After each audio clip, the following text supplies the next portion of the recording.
भारतीय अंतरिक्ष अनुसंधान संगठन इसरो ने 14 जुलाई को चंद्रयान-3 मिशन को लॉन्च किया था। चंद्रयान-3 का लैंडर बुधवार 23 अगस्त की शाम को 6:04 पर चंद्रमा पर सफलतापूर्वक लैंड हो गया है। इसरो ने बताया है कि अंतरिक्ष एजेंसी की तरफ से सभी सिस्टम को समय समय पर चेक किया है।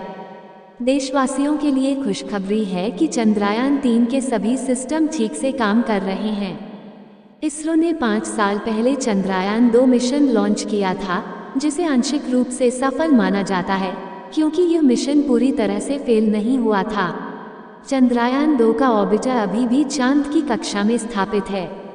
इसरो ने चंद्रयान-2 को 22 जुलाई 2019 को लॉन्च किया था, लेकिन अंतरिक्ष एजेंसी के चांद पर लैंडिंग से पहले विक्रम लैंडर से सभी संपर्क टूट गए थे।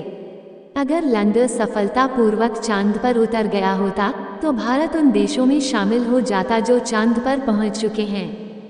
चंद्रयान-2 का विक्रम लैंडर फिक्स 55 डिग्री की जगह 410 डिग्री तक झुक गया था। इसकी वजह से चंद्रमा पर उतरने से पहले ही संपर्क से बाहर हो गया। लैंडर जब लैंडिंग सतह से सिर्फ 400 मीटर की दूरी पर था, तभी संपर्क टूट गया था और वह चंद्रमा पर क्रैश हो गया। चंद्रयान-2 मिशन का उद्देश्य चंद्रमा की सतह पर सॉफ्ट लैंडिंग करना था। अगर यह सफल होता तो भारत अमेरिका, चीन और रूस के बाद उपलब्धि हासिल करने वाला चौथा देश बन जाता। क्या हुई थी गलती? इसरो के वैज्ञानिक चंद्रयान-2 के विक्रम लैंडर के अपने निर्धारित प्रक्षेप पथ से झुकने के बाद निराश हो गए। सभी को उम्मीद थी कि यह चांद पर सफलतापूर्वक लैंडिंग कर लेगा। लैंडर संपर्क से बाहर जाता रहा है, लेकिन इसरो के वैज्ञानिक कुछ नहीं कर पा रहे थे।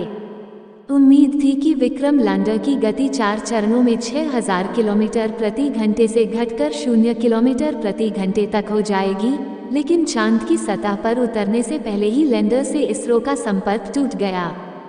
क्यों टूटा था संपर्क? बताया गया कि सॉफ्टवेयर में गड़बड़ी की वजह से लैंडर से संपर्क टूट गया था। प्रक्षेप पथ में परिवर्तन और गति में कमी की वजह से विक्रम लैंडर और चंद्रमा प्रज्ञान रोवर टूट गया। इसरो के पूर्व प्रमुख के सिवन ने हाल ही में बताया कि लैंडर ने शुरुआती चरण में ठीक काम किया, लेकिन रीबूस्टिंग प्रक्रिया में गति कम करने के दौरान लगे 5 इंजनों ने अधिक ऊर्जा पैदा की। इसकी वजह से यान की सफल लैंडिंग नहीं हो पाई।